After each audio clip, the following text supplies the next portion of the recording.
कैसे हैं दोस्तों। हमारे पास यहाँ पे एक एक्सेल में एक डेटा है जिसका हमें प्रिंट आउट निकालना है। तो जब भी हम प्रिंट आउट निकालते हैं उससे पहले हम उसका हमेशा एक प्रीव्यू देखते हैं कि क्या प्रिंट आउट सही फॉर्मेट में निकल रहा है। तो इसके लिए हम क्या करेंगे, Ctrl+F2 प्रेस करेंगे, जिससे हम डायरेक्ट प्रीव्यू ऑप्शन पे आ जाएंगे।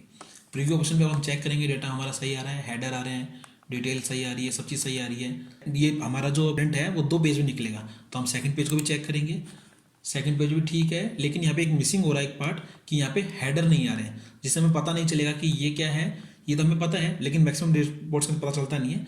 तो ऐसी मिस्टेक से बचने के लिए कि हमारे हर पेज पे हेडर्स आए, उसके लिए हम क्या करेंगे, वापस बैक जाएंगे, पेज लेआउट में जाएंगे, प्रिंट टाइटल सेलेक्ट करेंगे। अगर हमें रो रिपीट करनी है तो रो पे क्लिक करेंगे, कॉलम करना है तो कॉलम पे क्लिक करेंगे। तो अभी हमें रो रिपीट करनी है तो रो पे क्लिक करेंगे, यहाँ क्लिक करेंगे और रो को सिलेक्ट करेंगे, वापस जाएंगे और ओके। अब हमें क्या करना है, सिंपली हमें पूरी रेंज सेलेक्ट करनी है, सेम Ctrl+F2।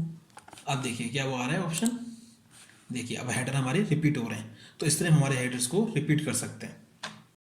मुझे उम्मीद है आपको हमारा वीडियो पसंद आया होगा। यदि आपको हमारा वीडियो पसंद आए तो इसे लाइक करें और अन्य लोगों के साथ ज़्यादा से ज़्यादा शेयर करें। और हमारी नई वीडियो की जानकारी के लिए हमारे YouTube चैनल को सब्सक्राइब करें। धन्यवाद।